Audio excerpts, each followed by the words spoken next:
Yeah, this is primetime Poulton. Keep it entertaining. You already knowin'. Outworking everybody and he don't ever quit. Talking about plenty comics like Graveyard Shift, Sea Dogs, Viking Wolf, U.S. Assassin. Doing just what he loves. This is his passion. Bring more value to your dollar. No, I'm not frontin'. That's how just a writer became a moral compass. This is primetime Poulton. This is primetime Poulton. Let's go.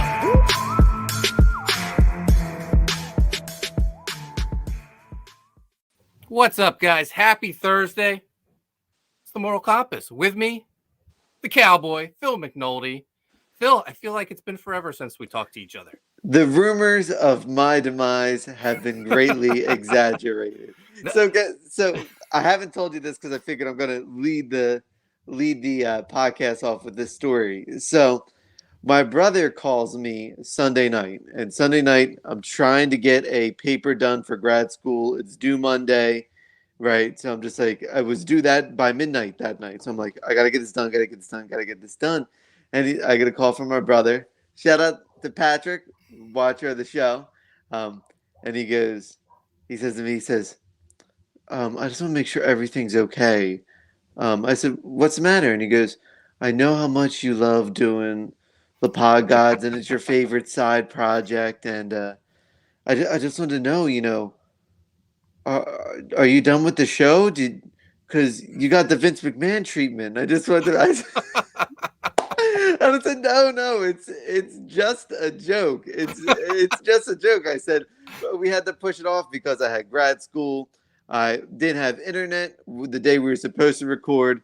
That morning, we found out I didn't have internet because moved on Wednesday. So it's been a little over a week since I've been in the new place. And I said, no, I just physically couldn't sit down to do it. And he saw my tweet where I said, I said because people were retweeting it, and because he follows me, he saw that I was mentioned in a tweet. That said, and I said, no, it was just a gimmick for this week. Yes. So for anyone who doesn't know, I tweeted out since Phil canceled on me that the Pod Gods had reached an agreement with Cowboy Phil McNulty on his release, and we wished him his best in his future endeavors. At least I got we wish you the best in your future endeavors. Even Johnny Drip didn't get that. Poor John Morrison, man. He's doing the best though. It's all for the best for John Morrison. Though. Yeah, but he'll probably be back to Johnny Impact. So, Phil, you missed it. This Saturday was CG WrestleMania. I did the play-by-play on it. What an incredible, historic night. The new king of CGWF was what would you call that? Crowned, yeah. The new king was crowned. King Shane Davis. All hail King Davis. Oh, I love Shane Davis. Yeah, he competed in the Comicsgate Kings Battle Royal, and he eliminated 7 other kings. Ethan Van Sciver, Aaron Lopresti, Billy Tucci, Andy Smith. Who else? Dan Fraga. Oh, man. 2 other kings. This is like Attitude Era greatness. John Malin is not happy. He was not in this battle royal. John Malin was in a Jack Show 4-way dance, and it was a tables match, and he lost to Kelsey Shannon. Well, John didn't take the loss. Kelsey Shannon threw Cecil through a table to get the victory. But big news, John, you don't know about this. The Pod Gods have the exclusive rights to the big cage match, John Malin versus King Davis. We're going to be doing the play-by-play on our Pod Gods Christmas special. John, if you would like to do a promo leading up to this big match, we would love to have it. Oh, that's excellent. Let's build. This is the main event. Yeah, like we get this is like, people have been saying I'm like good old JR with the cowboy hat. Now we're bringing it to the people. We got the Titans. This is like WrestleMania 17. This is Rock and Austin. This is like WrestleMania 3. This is Andre the Giant and Hulk Hogan. Absolutely. Phil, I don't think you understand the severity of the feud between Shane Davis and John Malin. By God. It is the CG blood feud. Shane Davis, newcomer to CG, he comes in, basically John Malin, I'd like to take part in this too, wrote the playbook on, successful crowdfunding campaigns. And Shane Davis sort of copied the Malin playbook and has been very successful. But then he tried to one up John. John has basically a rallying cry, grab an oar. And Shane Davis, one successful campaign, and he said, why not grab 2 oars? Oh, Yeah. shoot. Things are going down. I know. Looks like we're going to get that promo from John Malin. Hell yeah. That's awesome, man. So lots of breaking news in pro wrestling. Mm-hmm. Jeff Hardy, beloved, maybe the most beloved wrestler in all of WWE, has been released. No best wishes in his future endeavors either. So we're getting conflicting reports out, and this is what this is what I find fascinating, is that Jeff, apparently Fightful reported his release, and Fightful reported that he turned down rehab. And they're saying that these things are not connected, right? So we don't know. I'm thinking that Jeff Hardy probably got popped for marijuana, probably, and he probably takes it for his anxiety, probably takes it for all of his aches and pains, and that's what sort of got him busted out. But we just saw the writing was on the wall. This poor guy was in the 24/7 picture. It was terrible. On the house show, he just straight up gave up. So I think the guy was I think the WWE has been burning dudes out for the last probably 5+ years. Yeah, it's crazy. They creative clearly has nothing for him. When he's like that one guy you could put in a main event program with Roman Reigns and everyone would get behind him. Everyone wants to see him have one more run with the world title. It's just a shame because as soon as he was drafted to the SmackDown and he did the job for Austin Theory, we thought, oh, this is great. He could go back to being almost like TNA Jeff Hardy, where he's a main event star, face paint. He got his old theme music back. But again, I think the ball's just been dropped so much for anyone who's basically been good to the WWE. It's a shame. Yeah, one report I heard is he was offered to go to rehab by WWE on their dime, and he turned it down. It'll be interesting, I guess, when all the dust settles and what the true story is. I know people are already fantasy booking the Hardy Boys back together in AEW against the Young Bucks. It'll be an interesting. I don't know. We probably won't get the full story probably for 90 days. Yeah, agreed. Probably All right. he'll pop up on Jericho's podcast and he'll do a tell-all. Yeah. One thing I would like to mention, John Malin in the chat tonight at 8 p.m. Eastern, I'm going to be on John Malin's channel. We're going to be talking all things Graveyard Shift, getting people ready for the big January launch of our Volume 4 campaign. So awesome stuff. It's it's going to be awesome. So today, I'm so excited. We're talking about NXT 2.0 War Games. I don't know if it's because I'm all hyped up. I had 3 sodas today and I'm not allowed to have caffeine. But I can't wait to talk about this pay-per-view. I think it was the best WWE pay-per-view of the year.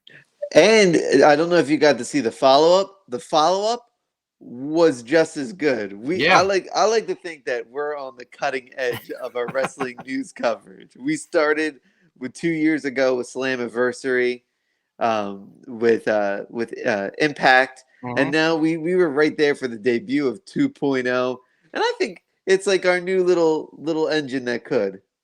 Yeah, it's crazy to think 2.0 is my favorite WWE show. It's becoming close to becoming my favorite show in all of wrestling. I'm telling you, Dynamite has been slipping, and it's the one show I look forward to every week. I'm like, NXT 2.0 is on my DVR. Let's watch it. Yeah, let's get into this pay-per-view.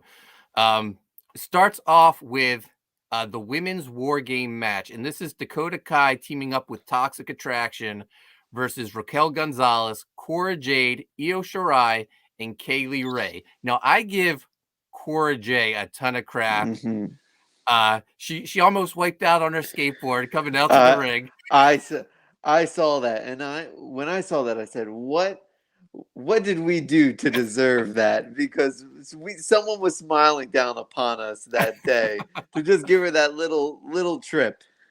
But she had me hooked. When she Mhm. did that swanton through the table, I legit thought she was injured. She was selling so well. The Yeah. storytelling in this match was fantastic. We gave a lot of crap to Toxic Attraction, but I gotta say, they were a good foil for this group. The WWE does not book faces well, and I felt Toxic Attraction really helped push these faces forward, and I was really happy with the results. So the pay-per-view started off hot. Some great spots, great face work, which I'll always applaud more than great heel work because it's easier to be the heel. And really, it was just a fantastic match to a division that we've said earlier when we first started covering the show that the talent wasn't all there.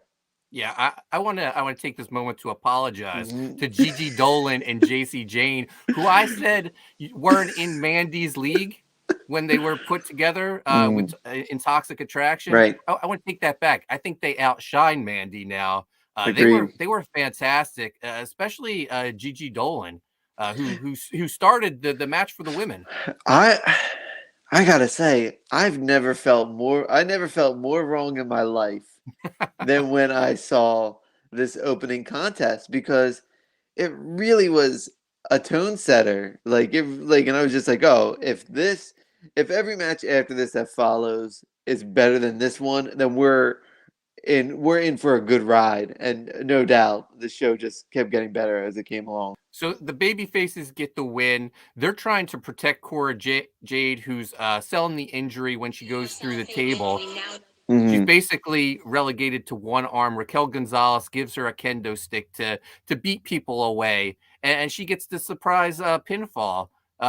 Fantastic match. Yeah, it really was great. I can't believe I'm about to say this about a WWE product. Great booking. Yeah. And the pay-per-view would just get better from there. Right. Next up, Von Wagner and Kyle O'Reilly versus Imperium for the NXT Tag Team Championships. We laughed at these vignettes with Von Wagner and Kyle O'Reilly, them bonding out in the woods, and another great match. I actually thought. Now, I going into my predictions. At this point, I'm 0-2 because I thought Toxic Attraction and Dakota Kai were going to win. Same. I thought Kyle and Vaughn were going to win the titles and then have the heel turn and then somehow lose the titles or whatever, or the titles would just be vacated because word came out that Kyle O'Reilly and Johnny Gargano's contracts expire this Friday. So I thought we'd get the title change and then the heel turn, but no, they take the loss. And then Kyle O'Reilly's kind of giving his goodbye speech to the audience, and you see Von Wagner just like waiting to take him out. Maybe a little greenness on Von Wagner because I think he tipped his hat a little too soon, but everyone knew it was coming, even Kyle O'Reilly. And go ahead. They worked me. They worked me because I thought this is me, and I thought the same thing. I thought, oh man. Von Wagner, he's just a little green. He's telegraphing it. But I think it was on purpose because you saw later that week, they had a match. And that was really Kyle O'Reilly's, swan song. Yeah. But man, when he got the upper hand, I felt myself get out of my seat and start cheering because it was that exciting and that unexpected. When he threw up the Undisputed Era sign and the crotch shot, yes. all that needed was him to spell AEW. It would have been fantastic. I think Kyle O'Reilly was kind of the guy that was always sort of more the company guy. I think he felt like he needed to be more in favor with management to get more of his shots because they kind of saw his look. He was skinnier. He didn't have the facial hair. So it was everything that Vince McMahon doesn't want in a wrestler. But man, that was really good stuff because that payoff in the cage match the next night was set up by how good this match was. Von Wagner still is green, and the fans chanted at him, "You still suck." But this match was a really good showing, just not for Von Wagner, but for Imperium as well. And I think that's what really gave me some more hope. And this is the next match where I said, man, if this next match on this card is better, we're in for a great night. Here's the thing with Von Wagner. Mhm. When his hair is down in his face, he looks like really intimidating. Mhm, When he has right. his hair slicked back, he looks like the love child of the great Khali and Edge. Right. It's hilarious because I can't stop thinking about it ever since you brought that up. Yeah. When he whipped his hair back and I just immediately in my head went, "On this day, I'll see clearly." I'm like, no, that's not Edge. So, you mentioned the blow off match the following night or the following NXT. They had the steel cage match, Von Wagner versus Kyle O'Reilly. Von Wagner destroys Kyle O'Reilly, hits him with the steel door to the cage 3 times. Kyle O'Reilly's done, right? Right. He's gone. He's AEW bound, right? Oh yeah, that wasn't. And what was great was that again, whoever has been in charge of booking NXT 2.0 and writing NXT 2.0 should get all the praise in the world because that set up the final segment for NXT 2.0. Like I didn't see that swerve coming. And if wrestling is great when they can swerve you and swerve you effectively. Oh, we got Crazy Mad in the chat. What's up, Crazy Mad? So Kyle O'Reilly's contract supposedly expires Friday. Is he on AEW TV Wednesday? Oh hell yeah! Yeah. Oh hell yeah! Yeah, we're starting to get it. Yeah. This is like the glory days of the Attitude Era when people would pop up the very next week on the new company's show. You know what? I gotta give kudos to these wrestlers who are waiting out their contract and just not getting released. They're doing what's asked of them. So because it's making us excited. We don't have to wait the 90 days. We can get that instant gratification. It makes them the most talked about wrestler in wrestling right now. Yeah, because come by the end of this month and early next month, we're all going to be on the Kevin Owens hype train. Match number 3. Cameron Grimes versus Duke Hudson hair match. I'm 0 for 3 now because I was so sure Cameron Grimes was going to lose his hair and just be relegated to the bald-headed geek. See, it's funny because I sent you a text message and I said, I love Duke Hudson for all the wrong reasons. He is simultaneously both James Bond and the Bond villain. He plays this character really well because he's not wrong. Like, he's legit not wrong. And he's getting booed for it, which I find is hilarious. Plus, this was another thing where they really had a good payoff later in the week. Duke Hudson's I was really surprised with his in-ring work. He's really good in the ring. His mic work is fantastic. I think there's a good future for Duke Hudson. I can't believe the things we're saying this episode, Phil. This is like freaking Bizarro verse episode. How long has 2.0 been around? 2 months? Mm-hmm. It's crazy. So if anyone who has seen NXT this week, Duke Hudson's basically doing the Kurt Angle gimmick when Edge shaved his head. He's wearing a wig with collegiate wrestling headgear, so it can't be pulled off. And he's trying to convince people he didn't lose his hair. It is so absurd. But again, I think this was a shot to Duke Hudson. I feel like, when they say, oh, we're giving you this part of a gimmick to a wrestler and they turn it down, that's when they're like, all right, we're never going to give this guy anything because he's not willing to work. I think this is a smart move by Duke Hudson. I think he probably just said, yep, I'll do whatever you need me to do. And And he's got the personality. He had faith in himself that his serious, like he's sort of got that deadpan comedy, and he's really playing it off well with this character. And that's why when I predicted him to win this match, I somehow put blind faith into Duke Hudson that was rewarded. We got Mark Clark in the chat. He says he thought they had to wait like 30 days or so after their contract ended. That's if they get an NXT member gets released. Mhm. If their contract expires, they're free to go work somewhere else. That's why Adam Cole was able to show up on All Out. Yep. We got Phil Diaz in the chat. What's up, Phil? Phil had a successful tag team championship Title match. defense. Yeah, title defense on CG WrestleMania. Him and his brother defeated the Barton brothers, who came in all the way from Australia. You know, I don't know if Phil is a little salty though, because the crowd preferred his brother. There was a ton of "Let's go Brandon" chants in the chat. I didn't see that coming. You know, there's one team the Diaz brothers haven't defeated yet, and you're looking at them, the LaPod gods. Listen, we haven't had a victory yet, but we're not gonna, just come in and start steamrolling over guys. We're gonna earn our place in the division. Yep, two teams in the CGWF the Diaz brothers haven't defeated: LaPod gods and Crack Pack. I propose tables, ladders, and chairs match for the next pay-per-view. Let's do it. So I'm 0-3 right now at this pay-per-view, but that's all right. I'm enjoying it so much. Next up, the Cruiserweight title defense. Roderick Strong versus Joe Gacy. I'm 0-4. I thought done deal. Joe Gacy's winning this belt. The weight limit's off. It's going to become the all-inclusive championship. Yeah, I thought the same thing. This was 2-2, but man, Roddy Strong, give it to the guy who was sort of just thrown in there to the Undisputed Era and was sort of like the afterthought of that.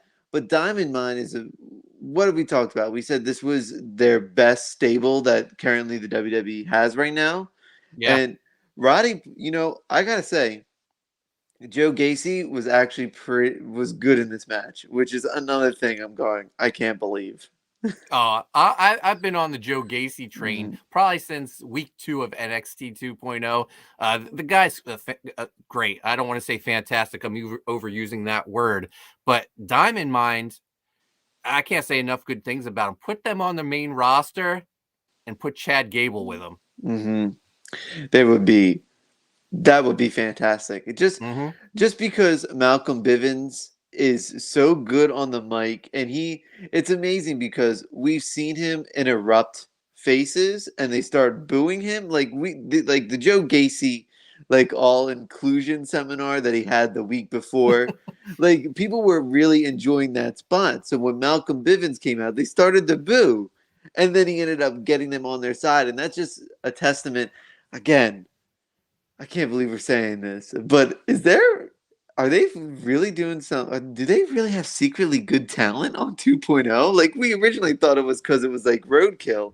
Like you don't want to look away from it, but now we're watching it because we're just really entertained by it. No, I said it. I think it's quickly becoming my favorite wrestling show. Oh, Eddie Winkler is in the chat. What's up, Eddie? We are just singing the praises of NXT 2.0. We can't believe it. We are stunned. We are legit stunned. It's the WWE's best pay-per-view this year. And it's crazy because next week, I think, LaPod God's Christmas special, where we give out the LaPoddies. So NXT 2.0 may be getting some awards. Oh, they will be getting the awards. I can guarantee you that. Main event time. It's Team Black and Gold versus Team 2.0.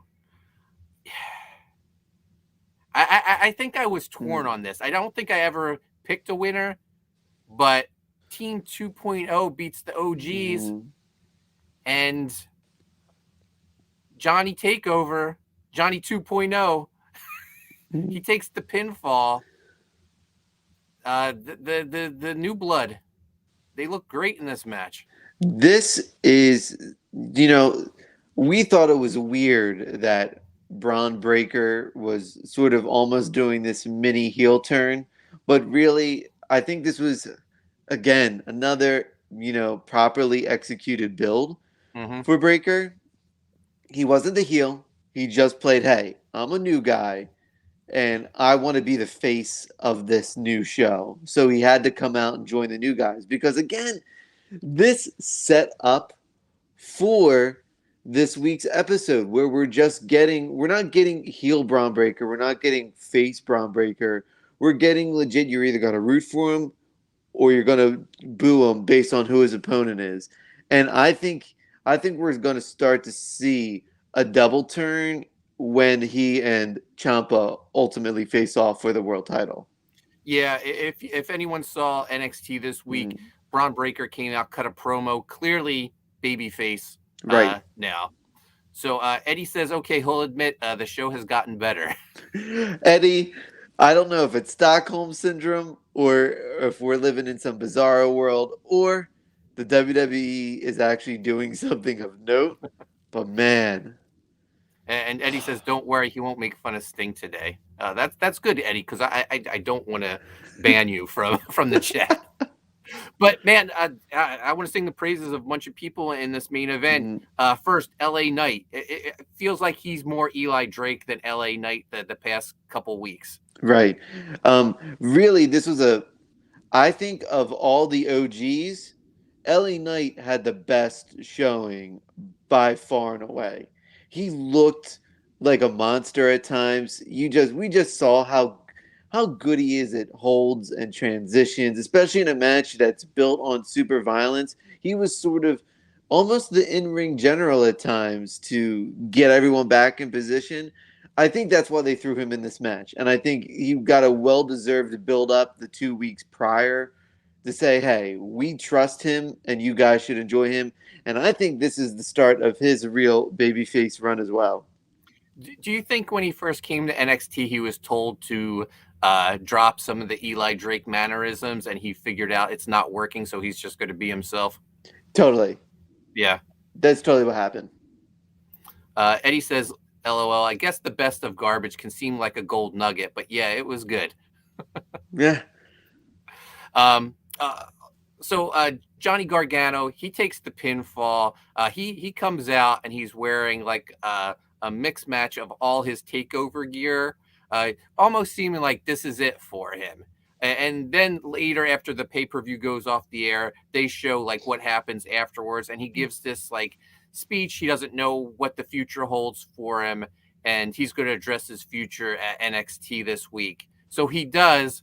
And he's sort of saying, he's going to become a father, all this stuff, making it seem like he's going to be gone. And Grayson Waller comes out and lays him out with a chair, totally destroys him, and basically says this is his time now. There's no way he's leaving WWE now. I don't know. I don't know. So we all knew Kyle O'Reilly was good as gone, but I think the bigger name was Johnny Gargano, just because we thought, oh, he's going to be, King NXT, Johnny Wrestling. He's king. He's been the face of the OG NXT for quite a while. And I'm not too sure he's Impact or AEW bound. I think this was given to him as a sign of like, hey, we really don't want you to go and we do value you. I think he takes some time off for his kid, comes back, gets revenge on Grayson Waller, and then takes the shot at the main roster. And we'll see how that goes. But I have a feeling he's not leaving. And honestly, I think it's probably the best move for him because I don't think AEW can't keep bringing in everyone. And I don't even know if there's a place for him. Maybe there's a TNT title match for him that he loses, and then he gets relegated to mid-card status or whatever, but I don't see him being a huge star like I think Kyle O'Reilly could leave and instantly go in the main event picture with the rest of Undisputed Era who happens to be there. I think Bobby Fish did something great. Bobby Fish played his cards well. He waited his time, didn't say anything. And he really shot a shot. He said, listen, if this is an open challenge, I'd like to go for it. Right. And he impressed Tony Khan enough to get a contract. How long the contract was for, we don't know. But then he had another good match the next week. And I think that's when it sort of got into, I think Adam Cole sort of got into the ear of Tony Khan and was like, listen, the only thing that was keeping, you know, NXT from AEW completely destroying NXT was the undisputed era. Mm-hmm. And Bobby Fish, when he came out and he attacked Jungle Boy, we all got a little excited, saying, hold up. Are we going to see a tag team? Are we going to see a match possibly? And now this is going to be great because I think this is going to lead to whenever Kenny Omega returns, we're going to get the Elite, right, versus the Undisputed Elite. And I think that's how they'll get through that. And man, hose me down, sign me up. I'm all for it. Yeah, timing is everything. Mm-hmm. And with the timing of Kyle O'Reilly's contract expiring, this couldn't have worked out better if they had scripted it. Right. And I think that's when AEW has sort of been declining in the ratings, right? And I think just it's normal for this time of season for a ratings dip to happen, but I think there's just so much talent that AEW doesn't know what to do with anybody. And honestly, the most excited I've been about AEW is this upcoming Rampage this Friday when Hook goes up against Fuego. Yeah, I was going to mention that to you. The debut, in-ring debut of Hook. I can't wait for it. Even that promo they showed, he looks like a killer. Did you see his in-ring gear? Yeah. The kid is jacked. Yep. Like, I fully expect him to destroy Fuego. We said he was the best part of Team Taz. He's gonna not only did he lead Brian Cage and Powerhouse Hobbs, he's leaping Ricky Starks. He's the fourth pillar. Yeah, he is. He is. He's going to be the fourth pillar. We've been Team Hook since he first appeared. When he showed up, we're like, Taz's son looks like a total badass compared to some of the dweebs they had on there. Yeah, compared to Brock Anderson. Pineapple Pete. One more thing I want to point out about NXT War Games. There was like some filler in this because they had to raise the cage in between the War Game matches and lower the cage, stuff like that. They played a ton of promos for all like the new guys and people who will be debuting soon, which I thought was a great move in case like people who aren't watching NXT 2.0, but hey, it's a pay-per-view. I'm going to watch it on Sunday night. So a good move on them to get more people, I guess, familiar with these new characters they're introducing. And Peacock was really promoting the hell out of this thing. It was on during Sunday Night Football. They did a promo about it during Sunday Night Football. They did a promo about it during the Thanksgiving Day game. Like, hey, upcoming pay-per-view on the Peacock channel. Yeah. Like they really tried to get people interested in this just to take a look at it. So that was a really smart play by them to sort of get people caught up. And man, did all the talent step up and just knock this whole thing out of the park. Grayson Waller was low key we knew no one was going to touch Braun Breaker, but Grayson Waller put on a hell of a match. Talk about a guy who was willing to sell everything.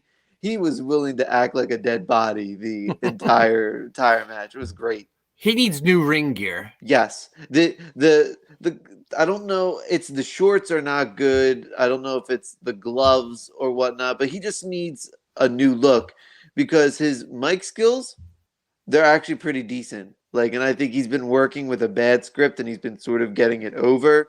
I think that promo 2 weeks ago was better than the promo leading up to this when he sort of felt like fourth man, just grabbing a mic on there. But no, I think it was a good showing for Grayson Waller, and I think he deserved to be the guy to go lay out Johnny Gargano. Yeah, it'll be. I'm looking at next week. Is Gargano just off TV? Yeah, and Waller's just going to gloat for the next couple months. yeah. I think this is going to be. I think who again. Shout out to anyone who's been writing this show or who's been doing whatever, like booking this. This is really good stuff. Like really good stuff. I think that they're keeping this whole signing secret so that we think he appears on AEW. We think he appears on New Japan. We think he appears on Impact. So when he appears on 2.0, we're actually like, okay, he did it. Let's see what happens. Yeah. Yeah, it'll be great to see how things play out. So that does it for NXT War Games. Now's part of the show where we pay some bills. US Assassin Book 3. I got a little bit of bad news today, or yesterday actually. The books were the collected edition books were supposed to ship. They still haven't. And my contact at Mixum said, hey, they're going to reach out to the production team and see what happened and see what the status is. But as of right now, I don't know when the collected edition books were coming. I was hoping to get Mike here next weekend to sign some books. This weekend, you and I, we have the Ocean City Comic-Con, and that's going to be awesome. That's my first Comic-Con in 2 years. I know you recently did Harrisburg, I believe. Yeah, I did Harrisburg PopCon. It was fun, super cool to get in the swing of things, but Ocean City Comic-Con in Ocean City, Maryland, it is just a legit good show. I cannot, if you are in the area, if you're in Pennsylvania, if you're in Jersey, if you're in Maryland, if you're in Delaware, take the 2-hour drive. It's not bad. It's a huge, huge show. Come on out, say hello to us, pick up some stuff. Meet the Lapod guys. Yeah, we'll sign whatever. We'll sign our prints. We'll sign our books. We'll sign your chest. Whatever you want us to sign, we'll go ahead and do it. Now, Phil, are you going to be rocking the cowboy hat at the convention? Probably not. So listen, there's the pot. Listen, I will pack it. I will for pack photo it. ops. Yes, that'll be a paid charge for the photo op with Cowboy Phil McNulty. What day are you driving down? So it's a 1-day convention. I'm driving down early Saturday morning. I think I'm leaving around 5 a.m. Yeah, bit undecided on that right now.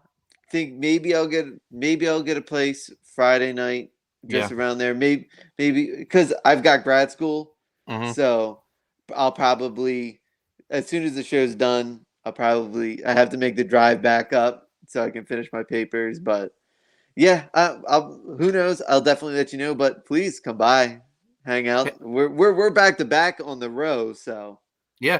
Past Master Dan says you could park a car in that hat. Damn straight. Yeah, I can't wait for this convention. I got a new banner. I already had a Graveyard Shift banner. I got a huge 8 feet by 8 feet US Assassin banner with the primetime Poulton YouTube name on it as well. And this first convention, all my CG crowdfunded books from the last 3 years. I can't wait to set this all up. It's going to be awesome. I'm going to have the whole family with me. Chrissy and Chase are coming too. So, Awesome. So if you're in the Maryland area, Delaware, New Jersey area, come drive down, man. It's just a short 3-hour drive. Little speeding, you get there 2.5 hours. and for those who are worried about COVID, it is a masked event.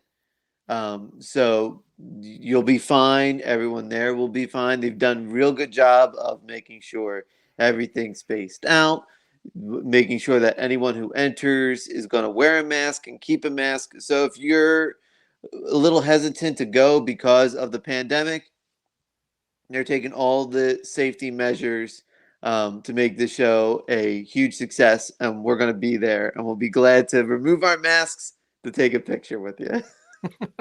Yeah, and some other friends of the show will be there. Dexter Weeks, who colorist of Viking Wolf, Mark Yoon, US Assassin, Volume 1 artist. He did that awesome Spider-Man homage cover.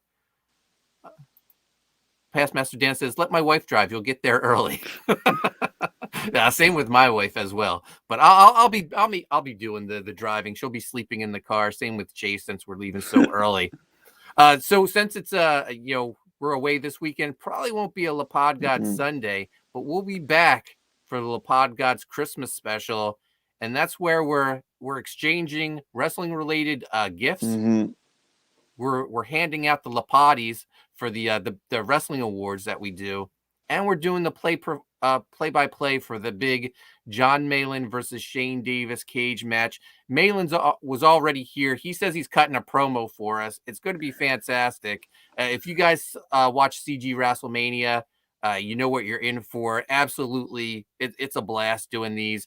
So I'm so happy when 6 a.m. offered me and Phil the match to call it.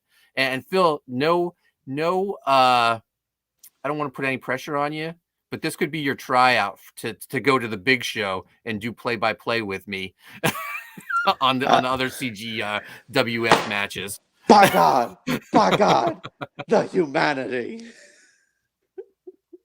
Past Master Dan says Christmas wrestling. Absolutely, man. Wrestling gifts are the best gifts.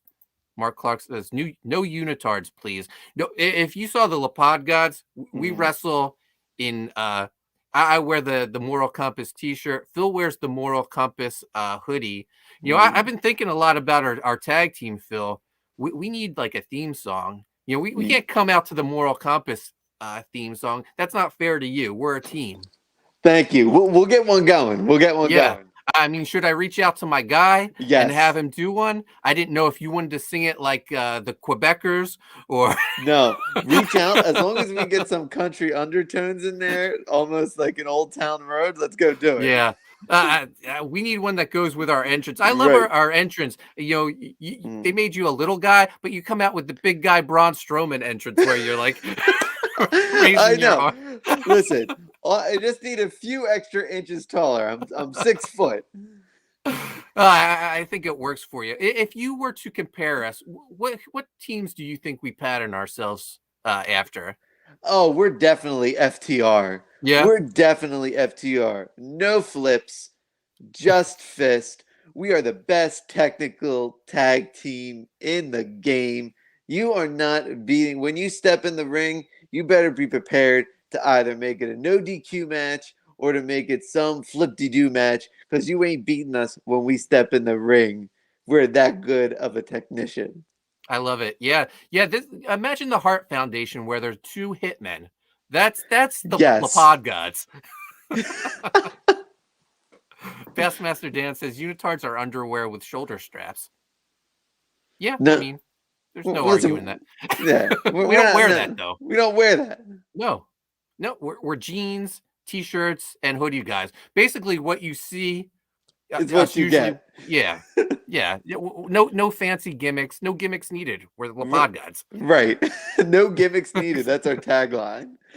One's a moral compass and one's wearing a cowboy hat. True. We sort of need we need something like the New Age Outlaws. They had, oh, you didn't know? We need like a catchphrase. Yes, we do. Yes, Work on we do. It, Phil. Oh, yeah. Oh, definitely. You kidding me? Once we have that catchphrase, I'll get my guy to write us a theme song. Excellent. That's awesome. Fantastic. All right, Phil, where can people find you? You can find me on Instagram and Twitter at AnimatedPhil. You can find my prints at the Etsy shop link down below, and you can find me at the Roland E. Powell Convention Center in Ocean City, Maryland this Saturday from 10 to 5. Coming out, say hello, buy some art. And you guys can find me on Twitter and Instagram at Coney Waves. Make sure you subscribe to Primetime Poulton. Hit the notifications. I, too, will be at Ocean City Comic-Con. I'll be in the booth next to Mark Yoon and in front of Phil McNulty and Dexter Weeks. So come on out, and we will see you guys next week for the La Pod Gods Christmas special. Thanks again, and tune in tonight, 8 p.m. Eastern. I'm over on John Malin's channel talking all things Graveyard Shift, getting everyone pumped for Volume 4 coming in January. Don't you dare miss it. We'll see you guys next week. Thanks for watching.